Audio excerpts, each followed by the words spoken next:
Assalamualaikum warahmatullahi wabarakatuh. Alhamdulillahirabbil alamin. Wassalatu wassalamu ala asyrafil anbiya wal mursalin wa ala alihi wa sahbihi ajma'in. Amma ba'du.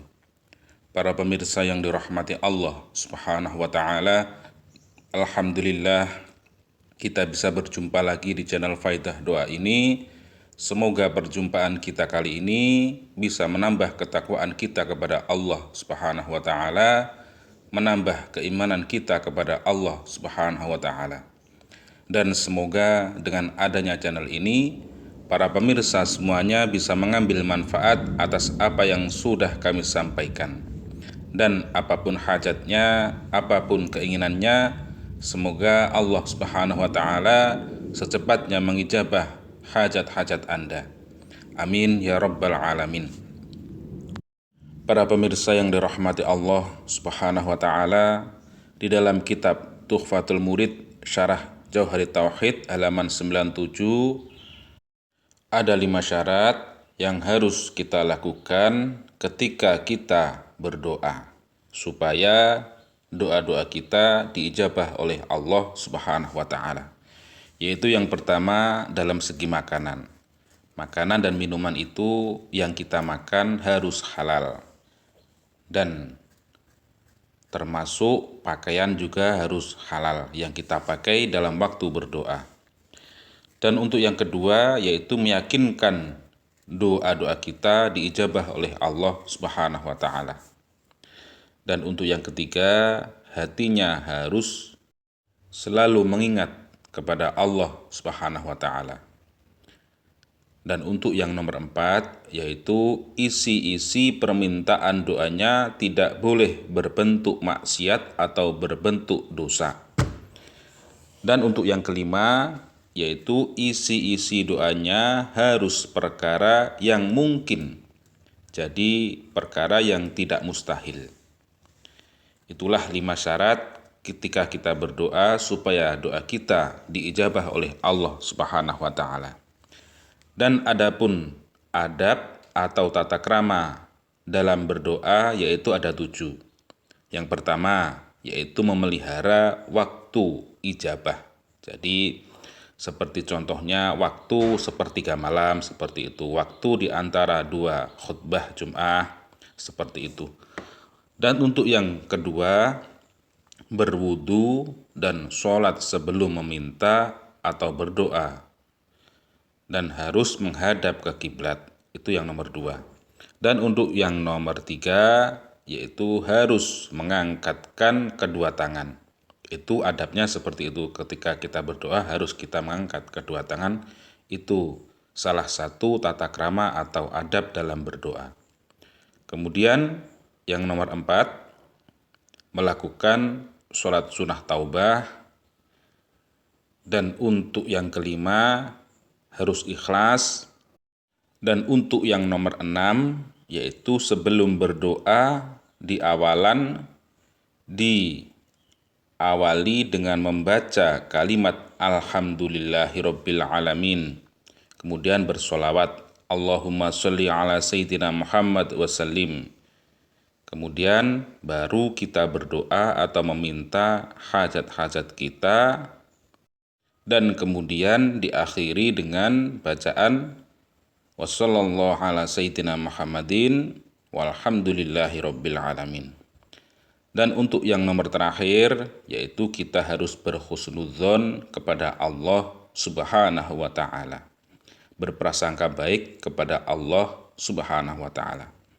Itulah syarat-syarat berdoa dan adab berdoa yang ada di dalam kitab Tuhfatul Murid Syarah Jauharit Tauhid halaman 97. Para pemirsa yang dirahmati Allah Subhanahu wa taala, pada kesempatan kali ini kami akan membagikan sebuah amalan yang mana amalan ini sangat mustajab, sangat ampuh. Dengan cukup dibaca 1 kali, insya Allah biidznillah wa birahmatih, apapun hajatnya akan dikabulkan oleh Allah Subhanahu wa taala. Dan amalan ini ada di dalam hadis yang mana redaksinya yaitu an Abi Darda radhiyallahu an qala kuntu ma'an nabi sallallahu alaihi wasallam fa shalla binal asri fi yaumil jum'ah idza marra bihim kalbun faqatta alaihim as-shalah fada'a alaihi rajulun minal qaum fama balaghtu rijaluhu hatta mata fangsarafa Rasulullah sallallahu alaihi wasallam faqala man idda'a ala hadzal kalbi anifa faqala rajulun minal qaum ana ya Rasulullah qala walladzi ba'atsani bil haqqi laqad da'awta Allah bismihi alladzi idza du'iya bihi ajaba wa idza su'ila bihi a'ta walau da'awtu bihadzal ismi li jami' ummati Muhammadin ay yughfar lahum laghfir lahum qalu kaifa da'awtu qala qultu Allahumma inni as'aluka bi anna lakal hamdu la ilaha illa anta al-mannanu badi'us samawati wal ard dzal jalali wal ikram ikfina hadzal kalba bima syi'ta wa kaifa syi'ta fama barakhatta mata rawahu Imam Al-Baihaqi. Jadi di dalam hadis ini ada sebuah cerita kisah nyata, yaitu ketika Abi Darda bersama Nabi SAW sholat asar pada hari Jum'ah. Kemudian ada anjing yang lewat di depannya pada waktu sholat. Kemudian ada seorang sahabat berdoa menggunakan Ismullahil A'dzam, mendoakan anjing tersebut. Kemudian anjing tersebut sebelum melewati shaf sholat tersebut, anjing tersebut langsung mati. Kemudian Rasulullah SAW bertanya kepada sahabatnya, siapa yang berdoa tadi? Kemudian, saya ya Rasulullah. Apabila doamu itu untuk mendoakan semua umat Muhammad, meminta untuk diberi ampunan oleh Allah Subhanahu wa taala, maka Allah Subhanahu wa taala akan mengampuni semua umatnya Nabi Muhammad sallallahu alaihi wasallam. Kemudian sahabat lain penasaran dengan doa yang dipanjatkan oleh seorang sahabat tersebut. Kemudian, apa doamu kok bisa langsung diijabah oleh Allah Subhanahu wa taala? Kemudian sahabat tersebut berkata, saya berdoa, Allahumma inni as'aluka bi anna lakal hamd la ilaha illa antal mannan badi'us samawati wal ard dzal jalali wal ikram. Kemudian menyebutkan hajatnya yang berurusan dengan anjing tadi.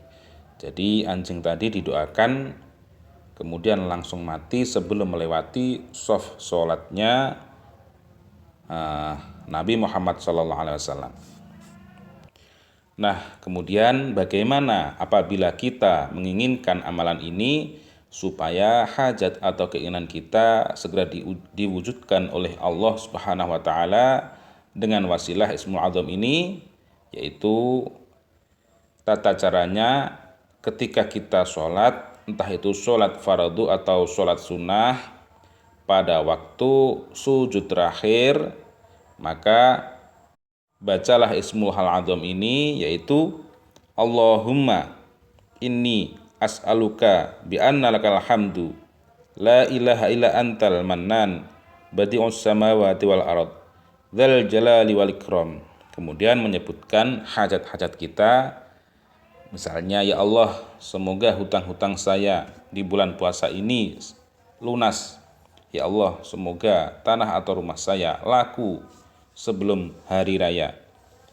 Atau apapun hajat-hajat Anda bisa disebutkan setelah Anda melafadzkan atau membaca doa Ismul Azam ini.